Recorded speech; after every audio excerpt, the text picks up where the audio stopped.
Hello, good morning, everybody. Welcome to the Blockchain and IoT School at ETH Zurich. We're very delighted to see so many people here. Students from ETH Zurich, but also a few from abroad. And we gather here because of a few reasons. First of all, blockchain and distributed ledger is a topic that has been quite well discussed recently. Not always for the right reasons, I would say, because blockchain is way more than just investing and getting rich with buying some cryptocurrencies. Blockchain is here to stay. Blockchain is here to change some of the business models, and especially the way we coordinate ourselves and we cooperate among people. And this is why we're here. We're here to make our world a little bit more sustainable by trying to use advanced technology. And this is why you are here. This is why we have more than 30 teachers from different parts of the world. We have some great partners and sponsors on board. Our main partner, BIOTS, Validity Labs, one of the co-organizers and founders of this program, and for sure also ETH Zurich, and our research program called Future ICT 2.0. So, maybe very quickly, first of all, this is the information about Wi-Fi credentials. You have to log in through ETH welcome and put the login and passwords for everybody that doesn't have an ETH account. Then we have an Instagram account, hashtag BIOTS 2018, Twitter, hashtag BIOTS 2018. For everybody that hasn't joined Slack yet, all the questions you might have, you can ask on Slack, also discuss there. It's bit.ly/BIOTS Slack. And we have a shared account also via eth.sheds.com, where you find all the program details. But now about the program very quickly. We're going to have a few introductions. Then we have Marcus saying a few words about how you achieve your ECTS point credential and some details about why BIOTS and ETH said. Then we have Professor Dirk Helbing introducing the topic, and then we have a lot of great speakers, first hands-on introduction classes to Ethereum coding, and some introductions to the challenges and verticals that we are presenting here at BIOTS. Smile, you are being filmed. You're on camera. We're live streaming the whole sessions. If anybody that doesn't want to be on video or live stream, please let us know as quickly as possible. Thank you. Big shout out to all our sponsors and partners here at ETH, the friends, affiliates, everybody that supported us to make this week happen and to really help us to gather everybody here, teach you, run a hackathon through the week, and change the world to the better. We'll now start with Andre Wolke. He's the founder of the BIOTS Association and co-founder of the BIOTS program together with us. We ran it first time in 2016, but I'm sure Andre gonna say a few words about this right now. Thank you.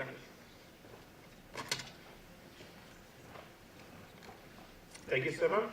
Well, for me also a very warm welcome. It's very exciting to stay here. Considering 2016, we started with BIOTS. We had about 60 students. Obviously, it was a smaller room, but it was impressive. It was a really interesting week. It was very exciting what the students came up with. Even then, considering 2016, 2 years ago, we had a group of people, they came up with homomorphic encryption on blockchain. And it was something which not anybody really built there. Most of the people actually that came in 2016 had not heard about blockchain at all or did anything with it. So within that span of the week, 2 days of training and introduction, and then another 3 days of hackathon-style work groups, they achieved something to build something at the end of the week, which is really impressive. Now, I would like to know, by sign of hand, who of you actually does not know anything about what we're doing at the moment? So blockchain, smart contracts. don't be shy. I mean, that's why you're here. Right? Okay, so quite a few of you actually do already have touched the technology. And I think as Marcus said, it's very, Stefan said, it's very important to understand that this technology is going to have an impact in one way. It's not just blockchain, it's the combination of all IoT, it's a combination of AI and other technologies that are coming around. They will have a massive impact in how business is being done. And we will see some of these introduction use cases that have been built, they're already around, and I think it's going to be really exciting. So from my point of view, very welcome. One other thing I wanted to say is, oh yes, I want to say some cool facts actually. This is something I really like. So we have two people actually this week here, and one is actually right here, Marcus Dapp. I play with the last name, so I really like the fact that his name is Dapp, Decentralized Application. So it's one part, you know that. And he works at ETH, exactly. So, and we have another one coming, so we'll meet him tomorrow when he's in his class. He's talking about AI, and his name is David Dow. Decentralized Autonomous Organization. So we have the two biggest key names in this week here, which is fantastic. Yeah, so I stop talking now. I want to introduce somebody who sat next to me, which I'm very proud of, that Mia found time. Mia Alessi is the co-founder of the Bitcoin magazine. He worked together with Vitalik Buterin, as you probably all know. Who does not know who Vitalik Buterin is? Really? You don't know who he is? You will know soon. Okay. Well, you have to learn something. So, and he co-founded with Vitalik Buterin the Ethereum network. He is also the founder of the Akasha world, which is something that he's going to now also introduce himself.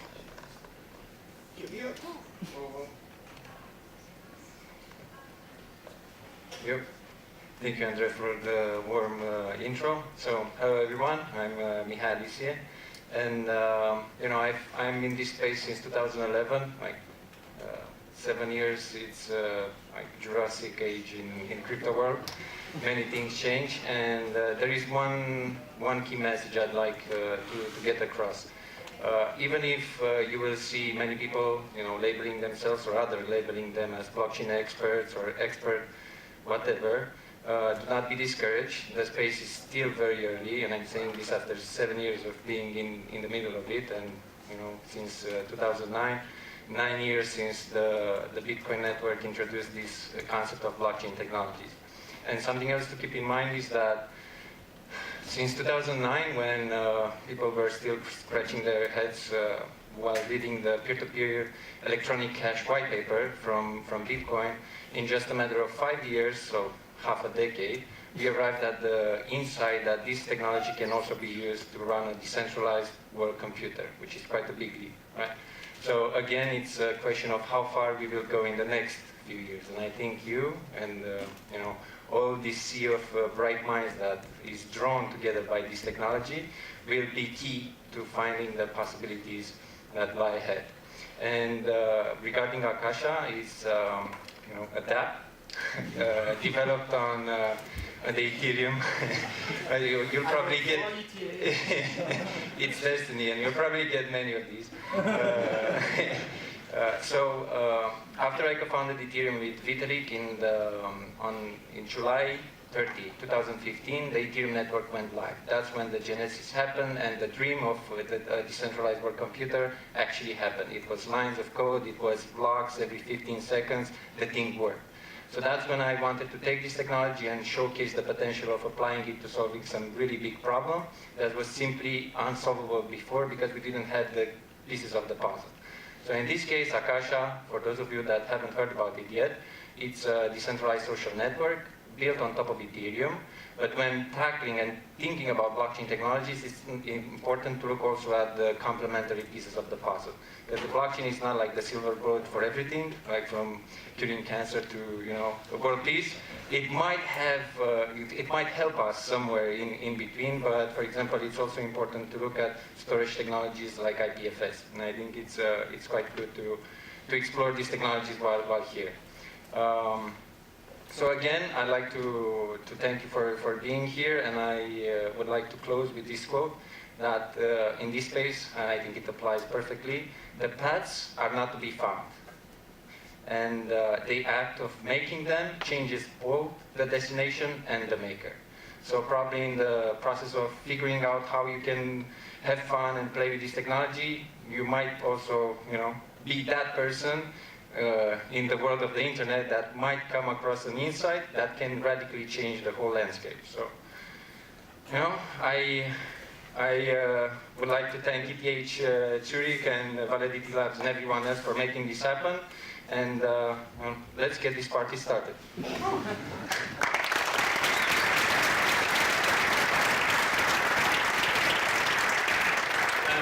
Last but not least, you already know his name now. I don't have to say one more time, but Marcus is our R&D lead of the Future ICT 2 project. You're going to learn a little bit more about it this afternoon. But he's also in charge of the block course here at ETH. So he's going to say a few words, welcome words, and then say how you can actually get your ECTS points and these things. Thank you, Marcus.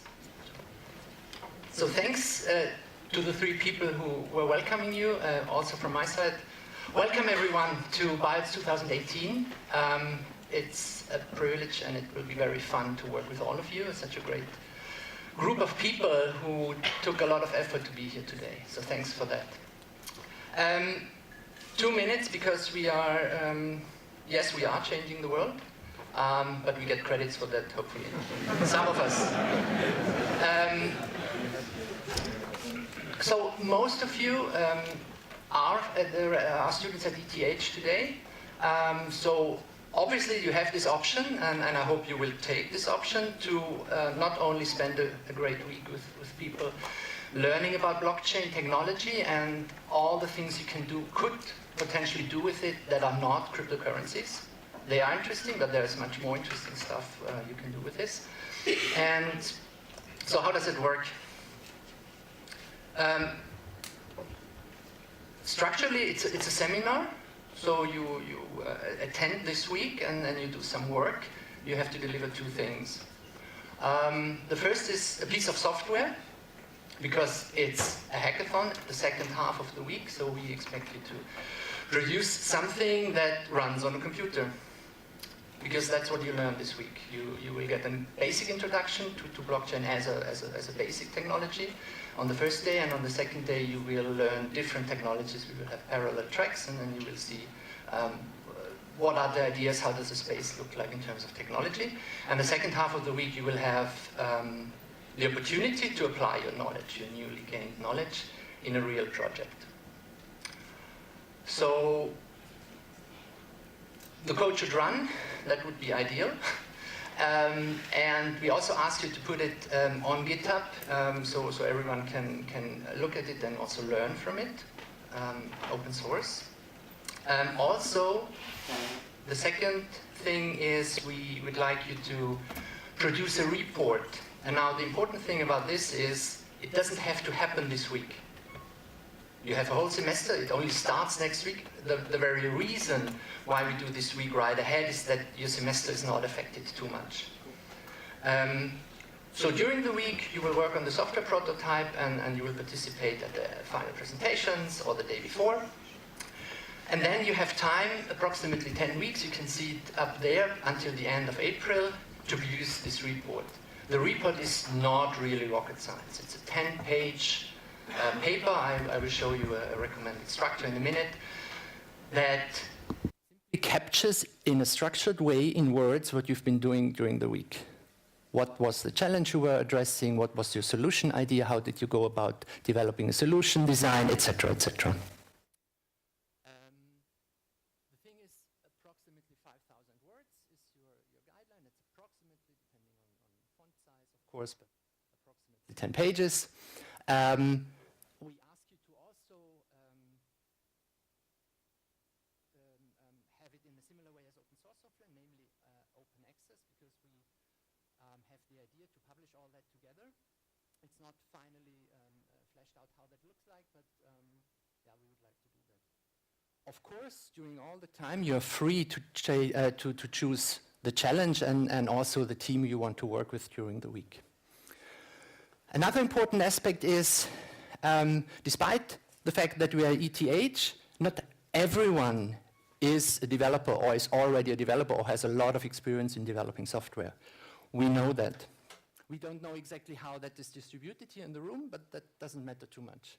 Just to say, there is some leeway your team can choose. So you need both. You need this piece of software and you need this report at the end of the semester.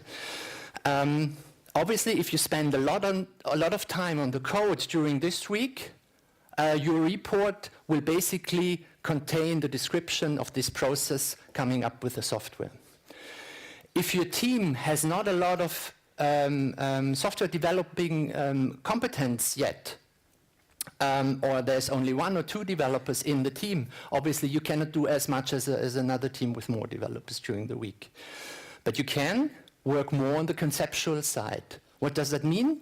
You could, for example, think of incentive systems like crypto-economic ideas around how you want to incentivize certain behavior that later on people would implement in software. But somebody has also to think about how the whole system should work conceptually.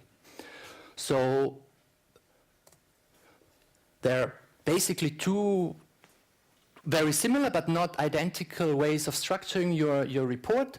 If your team is focusing on the code, obviously the challenge, your solution idea, and the design of it will be the main part of the report. On the other side, if you say, yeah, we also produce software, but it's not maybe the main product of the thing, then you will come up with conceptual ideas. So that would require some looking into the literature, what is there, what ideas are around, what theories, what methodologies are around. And you develop a proposal. It's quite similar, it's just not software. So in any case, the middle 2 parts shown in bold will be the centerpieces of the reports you're going to hand in. Questions so far? Yes? Sorry, is it 1 report for a team? I'm sorry? Is it 1 report for Yeah, it's 1 report per team. Yeah, exactly. So you could also think about during the week, if your team is composed of developers and non-developers or not yet developers, to already start a bit on the report as well. So everybody has something to work on during the week. Yeah, but it's 1 report per team. Yes? How many people in a team? Yeah, how many people in a team? We discussed it a long time. At the moment we think about 6 to 8 because it's a question of how many groups all in all will be there because we have to handle the number of groups through the process. You will get more on this 2 days from now. There will be the introduction to the hackathon itself. Maybe this number will again change a little bit depending on how many people we are effectively in 2 days. But that's about the size. Other questions? Oh, yeah. I don't have one. Can I have just quickly? Excuse me. If you have a look at your badge, first of all, it should have your name on it. If that's not the case, see somebody from the organization team. And right beneath your name, you see 2 columns of information you can tick off.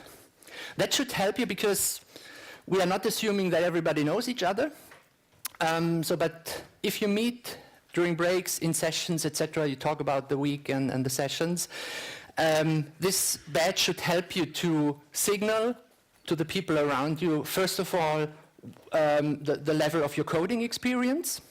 So it's quite, I think, obvious. You just make a tick whether you think you are a beginner, advanced, or master. You decide yourself the difference between a master and advanced. But make a tick, 1 of 3. On the right side, you can just show your interest in the topics. So BIOTS has the overarching theme of sustainability and sustainable development, but obviously we cannot handle the whole thing in 1 week. So we decided on 3 themes or topics under which the challenges will be organized or structured. One is energy supply, production, consumption, etc. The second is agriculture, food supply, supply chains, etc. And the third is urban life or smart cities, which could be a lot of different things. It could be mobility and traffic. It could be how people organize as a community in a space, etc., etc. And here you are free to choose more than one. It's not, I mean, you could be interested in a lot of different things, obviously. But just to help yourself and the others to get to know each other and find teams as well. The team finding we will support. As I said, 2 days from now, there will be this sort of official part in the agenda about the team building and formation. But of course, start today to meet new friends here that share your fascination, hopefully, and also your mindset of using blockchain technology for sustainable development. Thank you. Last slide, and then I hope the next very important speaker will show up. Open source and open access. I think it's useful to say why we think we should do it in this open way. Complex societal problems require the ideas and the competences of all of us. The world has become too complex for single individuals or even single disciplines to solve these problems or challenges we have. So therefore we think to enable this interdisciplinary working together, we need to open up, we need to share what we know to be able to learn faster, all of us. Maybe you have heard this quote from a famous person who died a long time ago. If I have seen further than others, it is by standing on the shoulders of giants. Meaning, you don't have to do everything yourself. Find other people who share your passion and share the interest in solving real problems in the world. And that's also different from your typical lecture. I mean, you sit here in a typical lecture hall, which is absolutely a non-interactive setup. I talk, you sit down and shut up. This is not how the week will run. It's just we need huge rooms because we have so many interested people at BIOTS. But what I want to say is, it's not only about teaching you an interesting new technology, and at the end of the week you have some experience in developing smart contracts and stuff like that. We want you to address real problems. And therefore, the whole setup has been done the way it has been set up. So think about what you would like to get out of this week, but also think about what you could contribute. You have all different backgrounds, and we need all of your energy and knowledge to have a great outcome that goes far beyond some grades or reports. The more practical argument for opening up the results of this week is on the right side. We are at the research university, so it's important that what we do gets out to the world. And we think that open accessing our results supports this mission far better than a typical publication way. So we invite you to produce or to think while you are working through the week producing your software prototypes and reports, to think about what happens if 1,000 people will read this in half a year, maybe. Just because we published it. Not because it's maybe world-changing, but because it's out there and people are interested in blockchain and want to help save the biggest problems we have on this planet. So think about this when you put together your report and your software. Now it's a great pleasure to announce a person who doesn't need much introduction. Professor Lino Guzzella is the president of ETH Zurich. And despite we asked him in the very, very last minute, he was very motivated to come here and talk to you for a few minutes and welcome you to ETH. So welcome. You don't need that. Thank you. All right.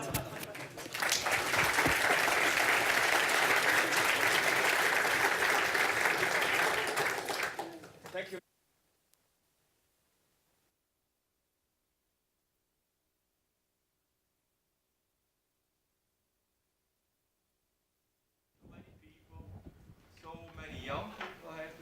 and also so many women, which is particularly precious in this domain here during the break and for this special experience that you are preparing with them.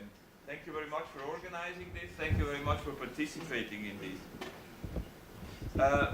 You know, I'm old, much older than you are, and that's not good. But one thing being old, there are some benefits of being older, is that you went through several hypes, several waves of excitement. And so you learn to calm down a little bit. And you are now exactly in one of these hypes. There are many going on right now, but all these blockchain, cryptocurrency things is a hype. Clearly is a hype. Every hype I've witnessed so far had a grain of truth, or maybe even a large boulder of truth in it. It's not that this technology is not super important. This technology has a huge potential. But if there is a huge potential, some people misuse it or use it to do their own business in that. So I would like you to be very skeptical, but also very engaged and knowledgeable in this technology. You need to master the technology, you need to master the basics idea to see where the real benefits are and where the hype message is. This is what ETH produces. People that can discern between truth and the opposite of truth. I mean, that's my ideal.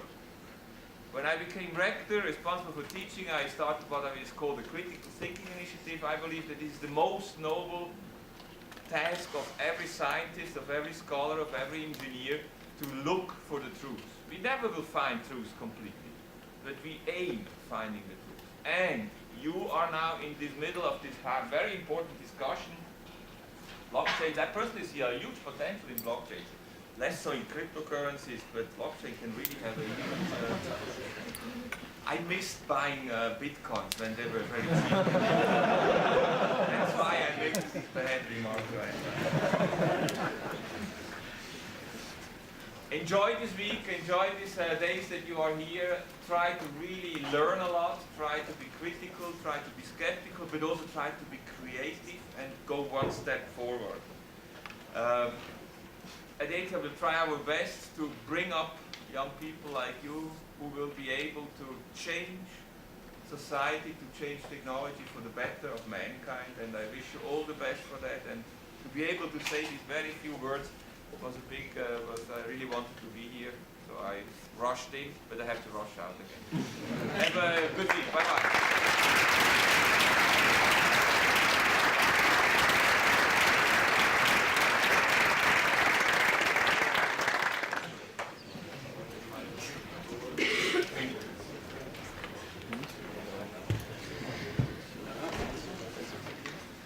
So now it's a pleasure to introduce another professor, Professor Dirk Helbing.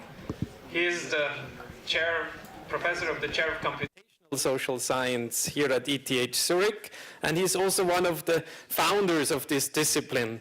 Originally, he's a physicist and a social scientist, and in Professor Helbing's team, we think a lot about how does digitalization change society, but also our economy and our financial system, but also how can we use technology for the social good and for better collaboration among humans and to be more sustainable.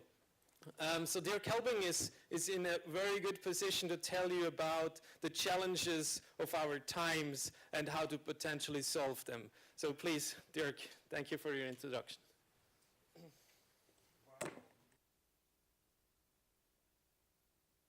Totally amazed, I should say. Thank you for being here. I think this has great potential. We have already been alerted that blockchain may be a hype. Yes, if you look at the stock market, then basically we've seen some downs recently. And there are some concerns, of course, of that community that this could be the end, you know. It could be another dot-com bubble. But I'm more positive about it. But let's have a look at the hype cycle of Gartner they're always looking into different technologies and how they're on the rise. This was in 2016 when we had the first BIOTS course, and it turns out that here is blockchain. So just before the peak. And then in 2017, we see it's already actually going down, right? But the good news is Internet of Things platform is still on the rise. So BIOTS is bringing together blockchain and the Internet of Things, and the Internet of Things is exploding. And so we're taking it from there. We have had a number of workshops in schools and hackathons, such as the Hack for Climate. Stefan Klauser has been there, and also at the Future Head at Davos 2018. And now this is the next big thing on the way into the future. So why is BIOTS important? I'd like to encourage you to think beyond Bitcoin and also Ethereum, which are fantastic technologies, of course, and you could get rich on it. I'm not sure how many of you are dreaming of becoming a future millionaire or billionaire, but there's much more to this technology. And so what do we want to accomplish? Basically, we want to make a contribution to a world which is worth living in. And there are some challenges out there, existential challenges such as climate change, financial, economic, and spending crisis, conflict, war, mass migration, terrorism, and all of this, I think, has a root cause, which is lack of sustainability. That means we are overusing the renewable resources of this planet quite a lot, and that creates shortages in some places of the world and triggers off many of the problems that I mentioned before. And that's why we have United Nations Agenda 2030. That means 12 years left, basically, to accomplish these 17 goals, right? So there's quite something to be done, because the state of this planet is serious. So then the people were asking, can big data fix the world? And they've collected lots of data. Alone in 1 minute there are 700,000 Google queries, 500,000 Facebook posts. And as you move around, as you go shopping, all of this creates data traces. Those data traces are being collected, creating big data. And the idea was, if we just had enough data, then the truth would reveal itself. It wouldn't require data, it wouldn't require theory, it wouldn't require science anymore. Data would just do it by itself. And so everyone, not only secret services, but also companies, were trying to gather as much data as they could. Now the question, of course, is the more data, the better. Does more data mean more success? And not necessarily so, because the more data you have, the more patterns will you find in the data, and a lot of these patterns are spurious correlations, meaningless or misleading, such as this correlation over here between the number of serial killers and chocolate consumption. And now, if that was a causal relationship, it would be very dangerous to live in Switzerland, obviously. And so far, it's pretty okay. So people have been asking, will artificial intelligence solve our problems if big data can't do it by itself? So basically, we need to have something more intelligent. And in fact, the digital revolution is on its way, and people have been saying in about 20 years' time we'll have super intelligent systems that basically are better than humans in almost any cognitive activity, or all of them at the same time. In the meantime, people are saying, well, that might be in 5 years' time, 4 years, maybe 3 years' time. And of course, we've seen this amazing success of Google DeepMind, and in particular, they have won the match with AlphaGo against the Go World Champion. I've learned to play chess better than any human within 4 hours. We see that robots become ever more capable. Robots could build other robots, and they could build better robots, smarter robots. So there's a new intelligent species out there that's evolving very quickly. And given that amazing success, some people have asked, could we run society like a giant machine? Could we run cities, for example, like a giant machine? You know? And Disney was one of those who had the idea to run cities like a theme park. And it turns out it didn't work so well. In fact, there have been quite a few companies, including IBM and Google, and apparently Apple is also working on it, to automate cities based on a lot of data that's being collected with the Internet of Things. And it turns out, however, that the most livable cities are not located in the leading IT nations, surprisingly enough. And so if you look into the reasons why this smart cities concept in the sense of automating cities hasn't worked so well, it's because cities are more than theme parks. It's more than just optimizing logistics and experiences that people would make.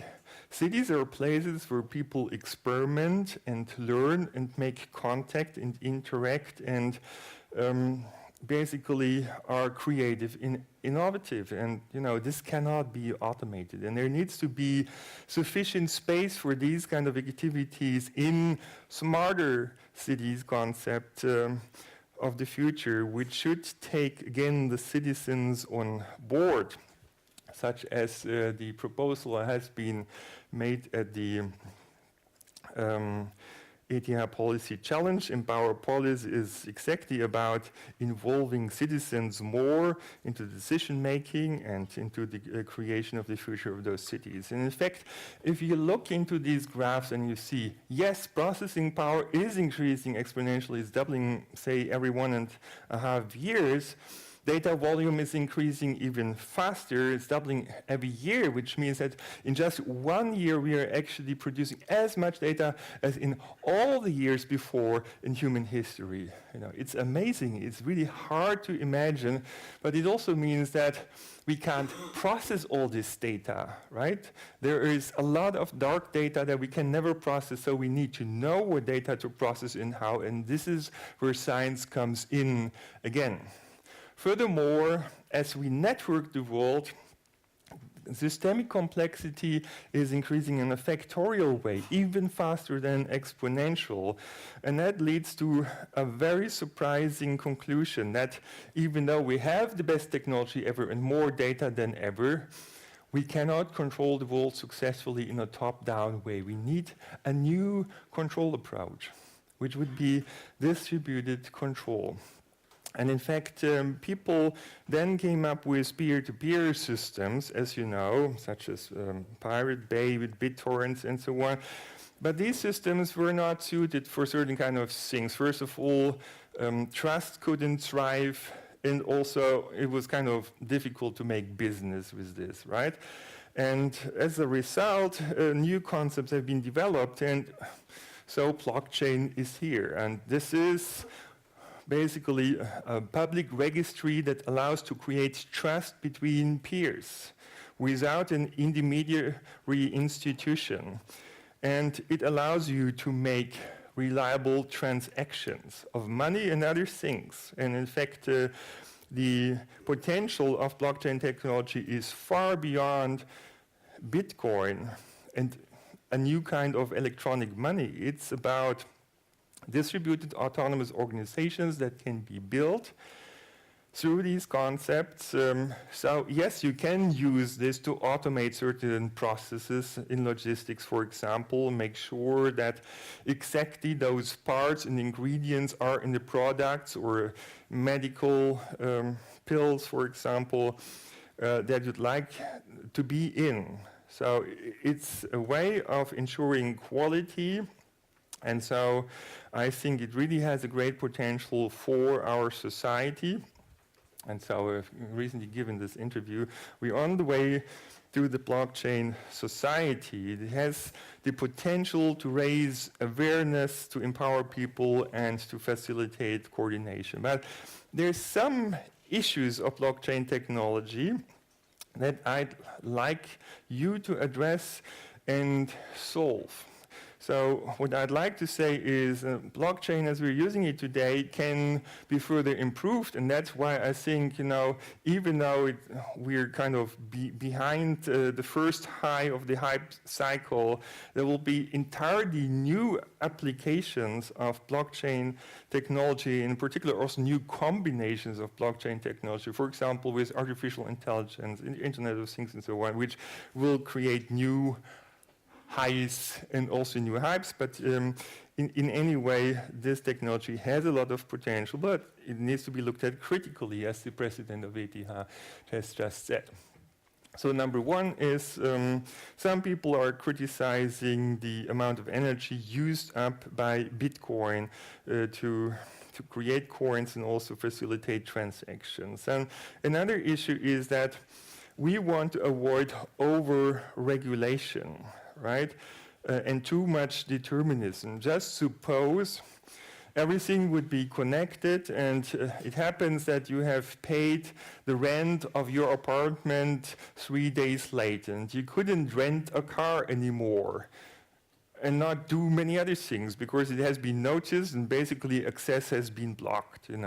This can be done with blockchain technology, but probably we don't want such a harsh system. We want to have a flexible system. We also don't want to get to a situation where you cannot exchange pictures or even words any longer without paying beforehand, right?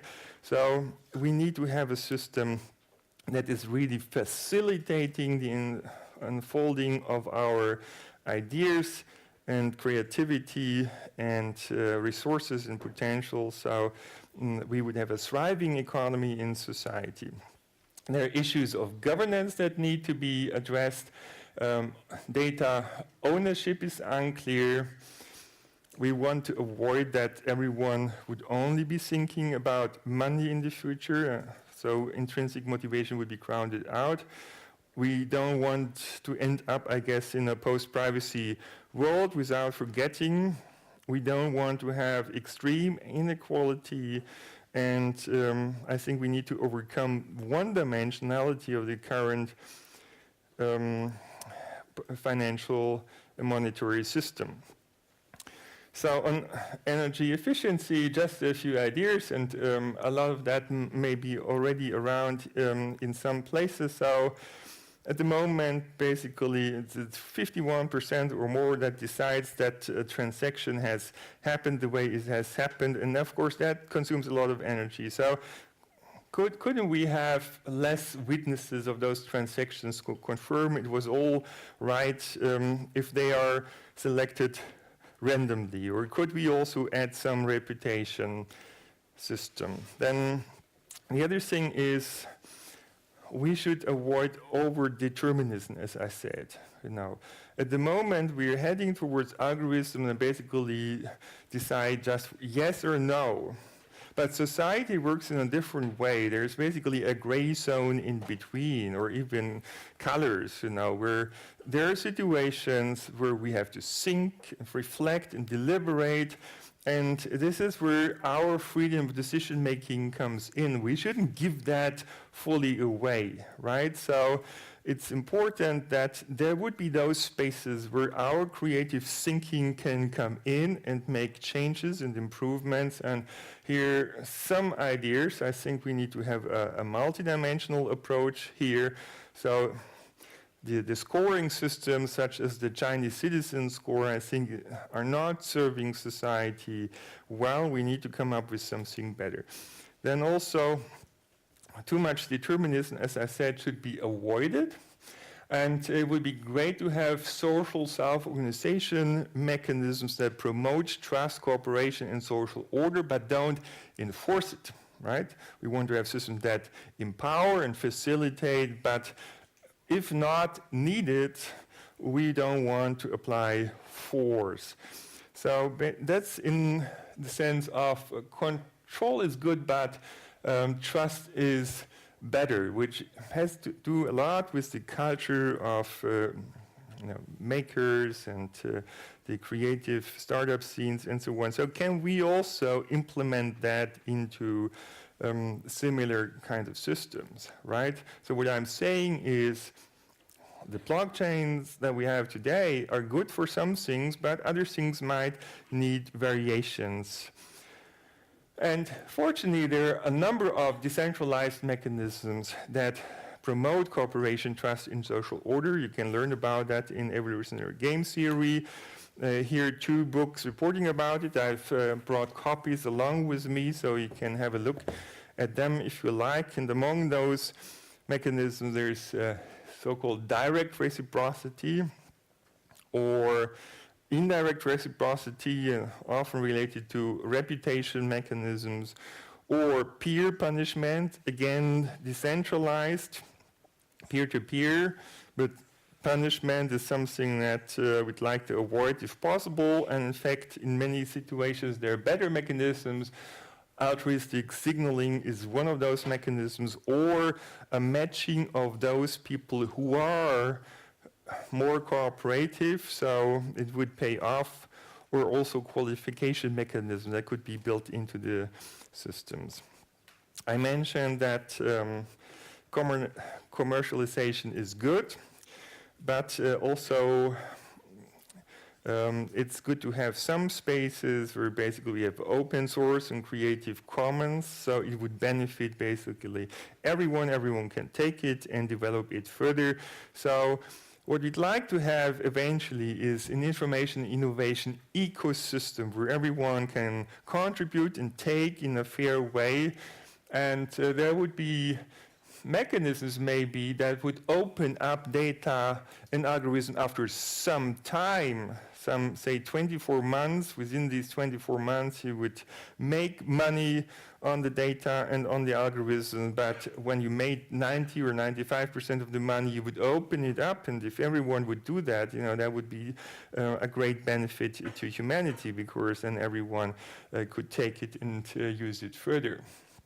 Then on governance, enable participatory rule-making contracts. This is about subsidiary systems as democracy should work.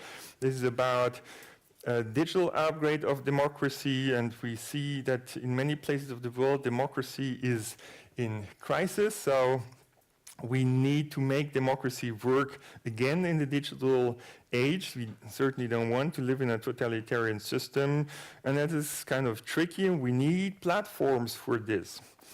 And this digital democracy is basically about bringing the best ideas of many minds together, and could also involve AI systems. And the point here is that when there's a complex problem, then it's not good enough to have one perspective on the problem. You need to collect all sort of arguments on these problems and then sort out those arguments into different perspectives, and those different perspectives would then have to be integrated.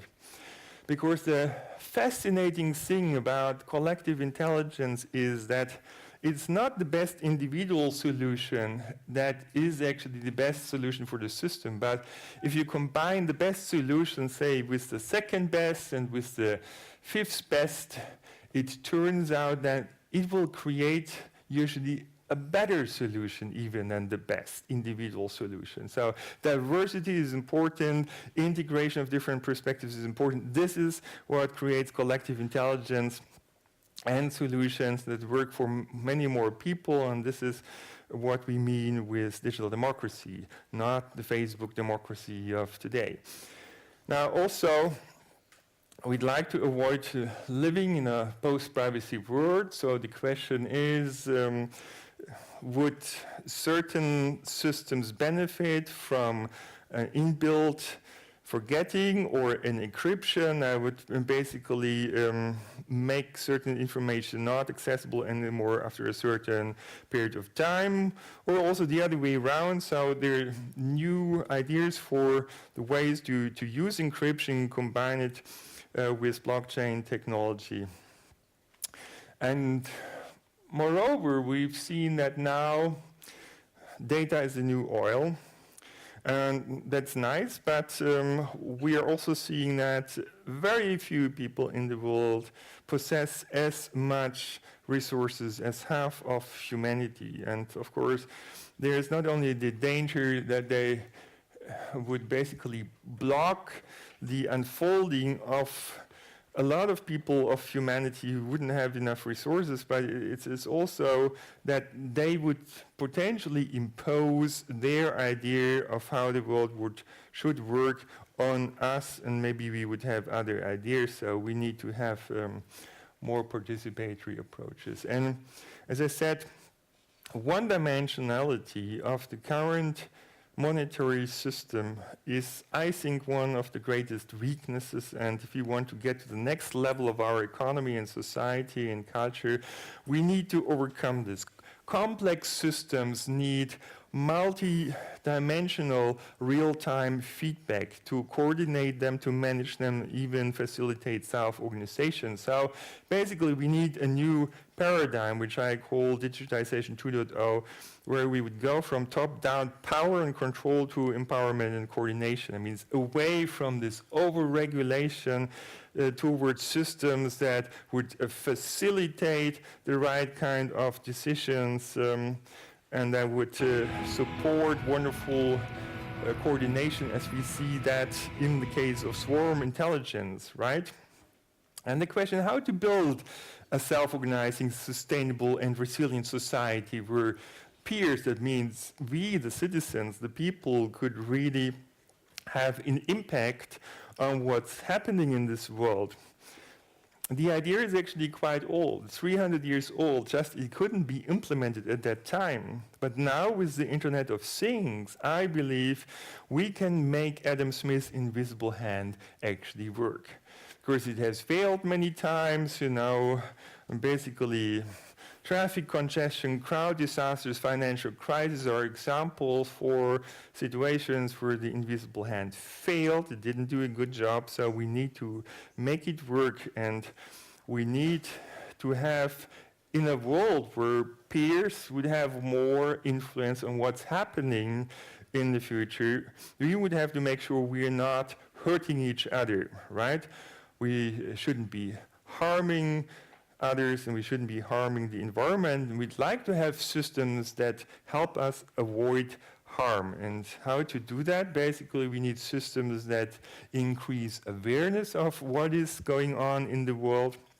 We need to have systems that map resources and who uses them, for example. We would like to have systems that support orientation and offer real-time feedback, because with this actually it becomes possible to overcome problems such as the self-organized congestion, the stop-and-go traffic, the traffic jams that are nerving us every day. So we'll wait a little minute, and once we're annoyed enough, we will basically leave this car. We'll use a helicopter or a drone to see what the heck is going on there, right? And it turns out that, in fact, there is an on-ramp where a few cars try to sneak in the freeway, but that produces small disruptions of the flow on the freeway. And these small disruptions are actually amplified and cause the stop-and-go traffic that we'd like to get rid of. So how to get rid of this? Basically, if we would equip a certain percentage of those cars, say 30% would be enough, interestingly, with radar sensors that measure distances and relative velocities, we could let the cars drive automatically in such a way that actually the capacity would be slightly increased and the traffic flow would be stabilized. And that's not just theory and simulation. We have actually built these systems long before people have been talking about Google self-driving cars, and I've been sitting in cars that had this system inbuilt and has been tested on freeways and in cities. And in fact, in cities, you can also come up with self-organizing systems. Now, this is obviously an intersection that doesn't use much technology, but you can see that self-organization, even though participants are highly diverse, is working surprisingly well. And the issue here is that we have a particular design. We have unidirectional flow in the front, we have the opposite unidirectional flow in the back, and we have a buffer in between that allows every participant to adjust the speed in such a way that would be a gap for him or her at the time when a gap is needed. And of course, this can also be automated. We can use technology to improve traffic flow in modern cities.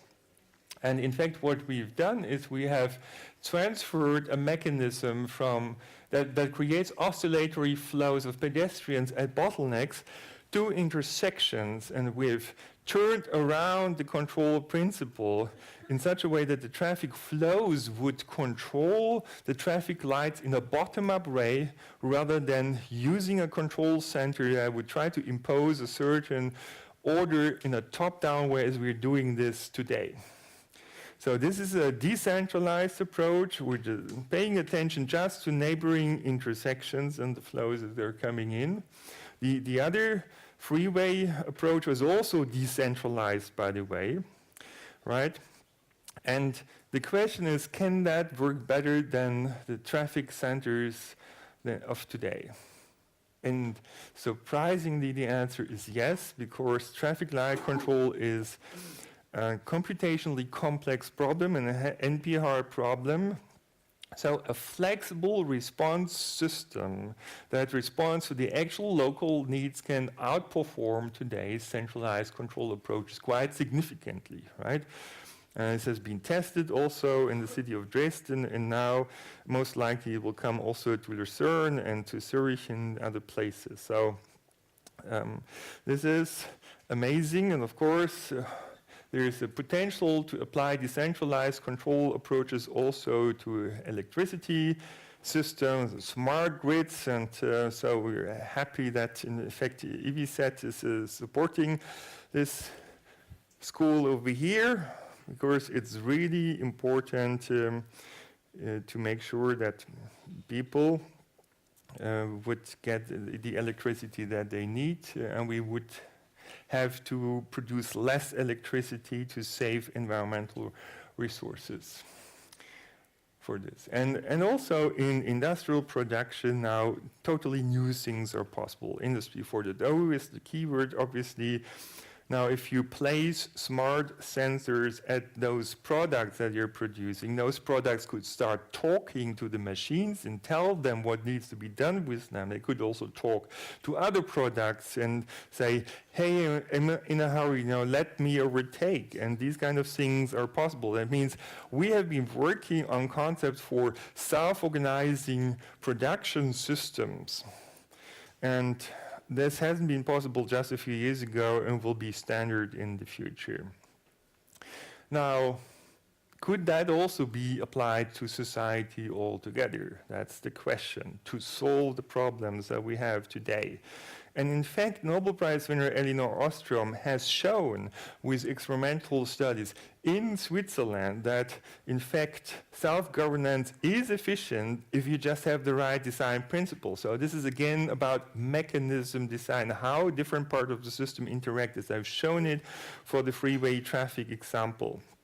And so we've been working on a platform that's called NervousNet that is making a first step into this direction, which is basically using sensors in smartphones, as you probably all have them, in order to, in perspective, create a measurement system that's being run by people together, a system that we'd like to be trustable, and that's why we have decided that people should be able to control which sensors to open, which data to share or just keep for smart home or other applications where you wouldn't like to share data with others. And we proposed at the time that this system should be run as a citizen web, and such kind of approaches can be used in order to respond to disasters, for example, right? So a famous survival kit in Switzerland today is this, right? And I think tomorrow's survival kit is basically this, right? You can use it for all sorts of things, for measurements, for example, for coordination. So digital assistants are, of course, something which will be totally important in the future. You can use them to, for example, measure acceleration. And if all of our smartphones would start shaking at the same time, then, of course, it could trigger earthquake warning and could warn our friends and family to get out in a safe place a few seconds before a building might collapse. And also we can use the smartphones to map crises and to come up with a participatory disaster response. So I'm now talking about a platform that would really help people to survive in times of crisis. I've been participating and actually running a hackathon in San Francisco a few years back, and these are the 3 winning projects over here. Amigo Cloud was an app that would allow people to take photos and to annotate them and to upload information about destroyed bridges, damaged buildings, and other problems to the internet when there was connectivity. If there was no connectivity, then it would be, of course, great to have an ad hoc network between the smartphones themselves to keep communication up. Of course, after some hours, you would run out of battery, so you need to have an autonomous charging system. In fact, Charge Beacon was such a system with using solar panels. It would be a place where neighbors would gather and load their smartphone, where they would also exchange information about the situation and what could be done. And then Helping Hands was basically distributed sharing economy platform where people could announce, you know, I have a problem. Can somebody look about my grandfather or kid for a moment while I go shopping or help my neighbors or whatever? Or does anybody have some warm clothes or some water left? And other people could respond. So basically people would be enabled to coordinate themselves and to help each other, right?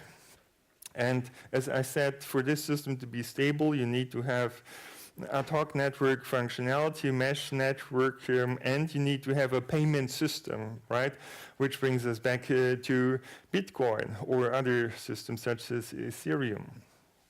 And finally, we really need to get this sustainability issue solved that I mentioned in the beginning as the root problem of humanity at the moment.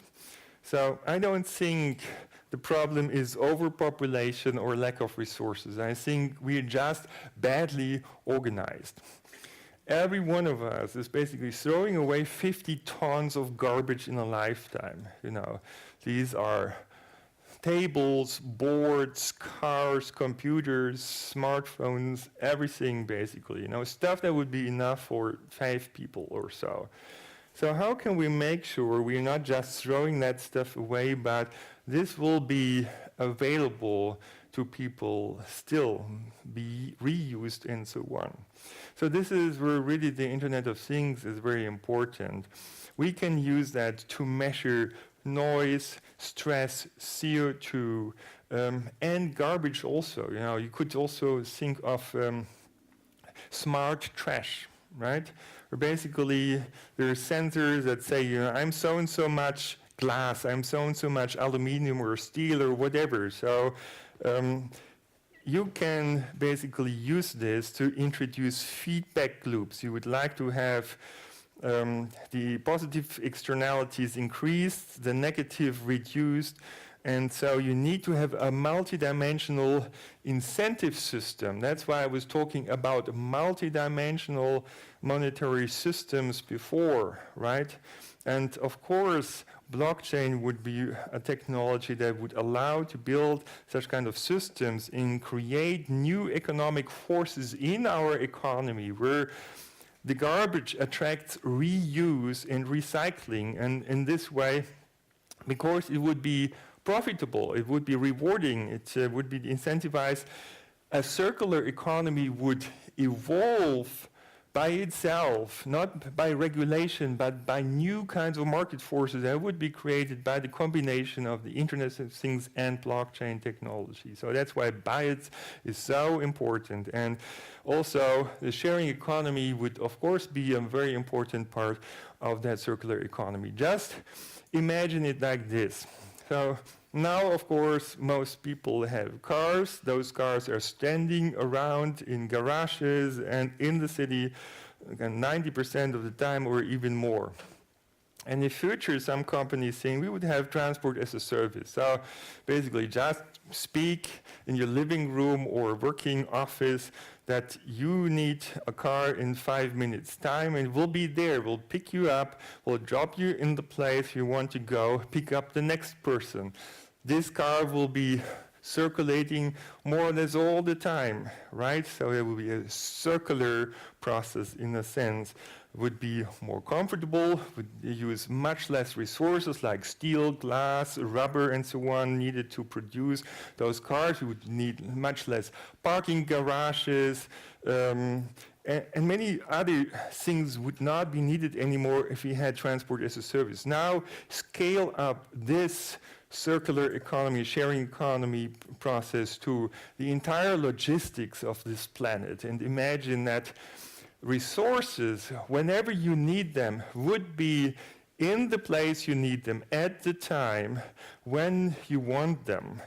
And once you're done, they're passed on to the next one, right? So that would come pretty close to paradise if you were in control of those things that basically determine your own life. And you could make those resources be there in time, anytime you want it, right? And I think these kind of systems can, in fact, be built in the future. It should be decentralized, it should be participatory, it should be a sharing economy 2.0. And it's important to get there within the remaining 12 years until 2030, or maybe 40, to really boost innovation. In fact, most innovations haven't been made yet, right? That's good news for you. So you can really be the geniuses of the future. But the point is, you need to have access to resources, right? And at the moment, we have a few venture capitalists that have billions to give to people with great ideas, but they don't have much time. So you know about the elevator pitches, and because of that, basically, a lot of great ideas will never make it. Also, they may not fund ideas that are basically in competition with previous investments, right? So that's why I think besides venture capitalism, we should have a new way of funding great ideas.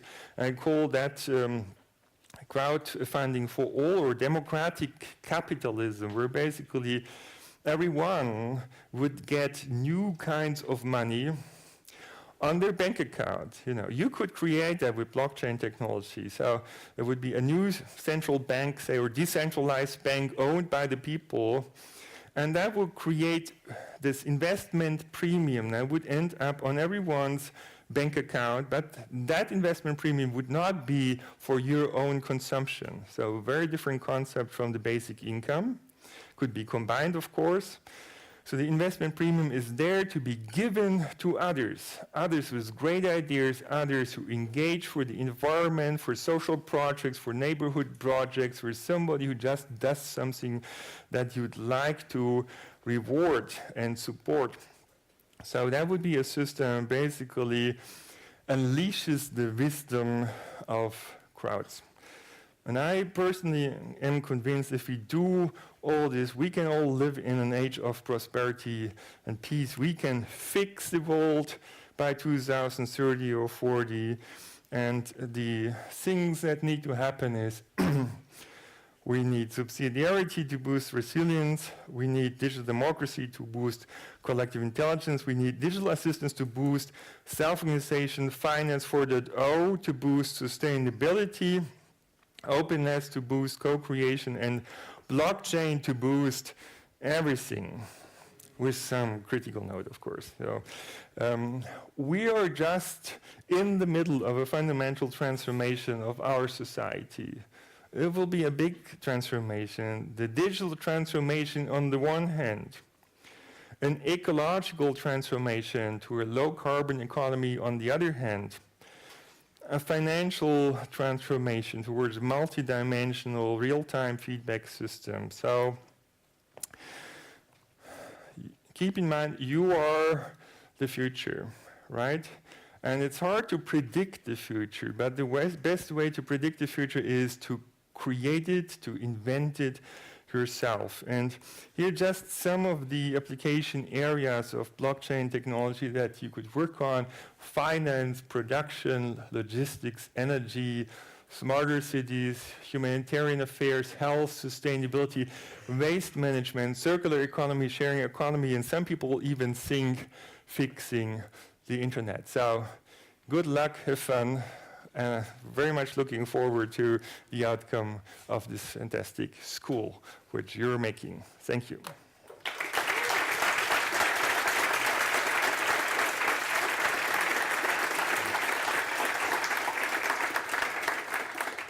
Thanks.